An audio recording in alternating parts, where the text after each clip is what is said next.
Giggly learn. సింహం మరియు చిన్న ఎలుక కథ. ఒక ప్రశాంతమైన అరణ్యంలో ఒక శక్తివంతమైన సింహం లియో రాజ్యాన్ని పాలించేది.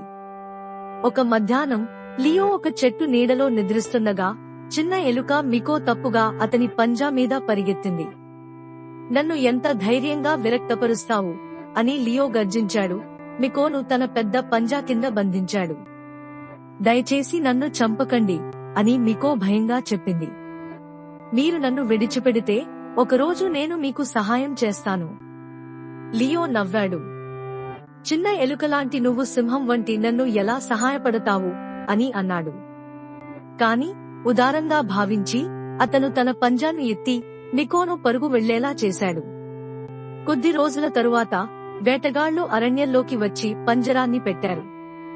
గర్వంగా సంచరిస్తున్న లియో దానిని చూడలేకపోయాడు.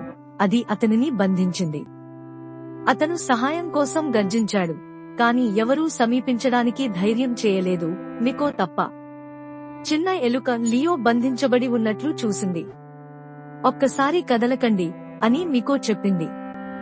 తన చిన్న దంతాలతో తాడు తుంటివేసి కొద్ది కొద్దిగా లియోను విముక్తి చేసింది.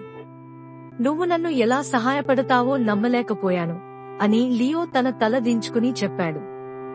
కాని నువ్వు నా ప్రాణాలు రక్షించావు. ధన్యవాదాలు మికో. మికో చిరునవ్వు నవ్వాడు. చిన్నవారు కూడా గొప్ప మార్పు చేయగలరు అని అన్నాడు. నైతికం, చిన్నవారిని మరియు దయను ఎప్పుడూ చిన్న చూపు చూడవద్దు. Please like the video and subscribe to our channel.